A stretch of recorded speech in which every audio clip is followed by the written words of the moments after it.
Hey folks, welcome back. Today we're diving into these killer Etsy dropshipping secrets to, hit that $101 monthly target. Yeah, that's right. I've been curious. What's the very first hack they suggest? They kick it off by recommending using Spocket's free plan to source 2025 eco-friendly gadgets with zero upfront stock.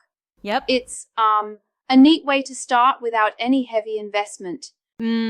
So you're essentially avoiding that initial inventory risk, correct? Exactly. It's like dipping your toes into the market. You can test the waters without diving in head first. Right.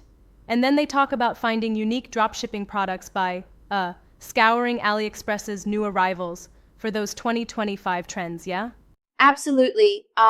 You search for fresh trends and then add a custom twist, like personalized tags, to really make your product stand out. That's a clever Yeah. move, And what about that sourcing hack on WhatsApp?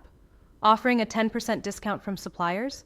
right? That's a hidden gem. Negotiating directly on WhatsApp can secure an exclusive discount that boosts your margins. I get it, but isn't that a bit, hit or miss? Not every supplier may be open to negotiation. True, it's a bit of a gamble and really relies on smooth comms, but when it lands, it's a total game changer. Interesting. What about pricing? How do you set it up to actually net $101 a month? They suggest a smart pricing structure. Start with a $30 base price, add a $7 hand-picked fee, and then use Oberlo's profit tracker to fine-tune the numbers. That sounds like building a profit ladder step by step. Exactly. And then, for early sales momentum, they advise launching with a first 30 buyers flash sale, which creates instant buzz. So it's all about generating that quick early traction. Right on.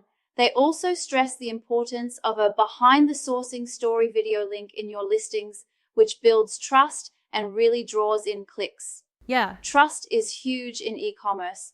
I noticed another neat tip using a $20 Amazon Basics tripod for crisp photos. Crisp images beat those boring stock ones any day, huh? Absolutely. Visuals make a huge difference, and they also recommend offering a $2 coupon to the first 5 buyers to spark some early reviews.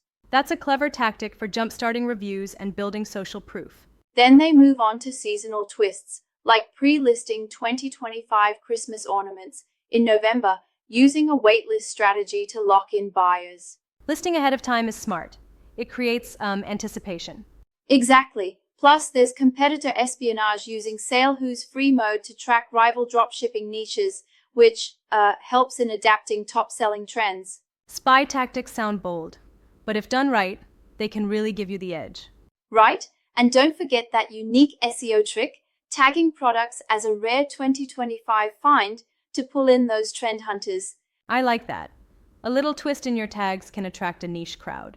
And then we have automation gems, linking CJ dropshipping to Etsy for auto fulfillment, saving you about 8 hours every week.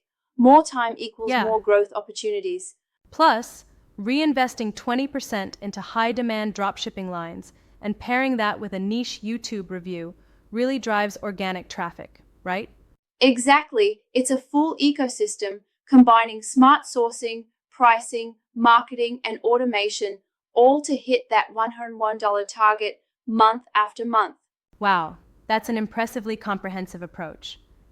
Each secret seems to build on the previous one, making the overall plan really robust. For sure. Though I do wonder about that ad strategy. Running $5 a day on competitor product names might be a bit risky if the platform tightens its regulations, you know? It's edgy, but if balanced right, it pulls in that extra traffic. Exactly. It's all about finesse. All in all, these hacks offer an innovative roadmap for anyone looking to succeed in Etsy dropshipping with minimal upfront investment. Indeed, it's like piecing together a puzzle where each trick interlocks to build that sustainable $101 a month model. Thanks for tuning in and dissecting these secrets with me. Anytime. Here's to outsmarting the market and, keeping the creative vibes high. Catch you next time.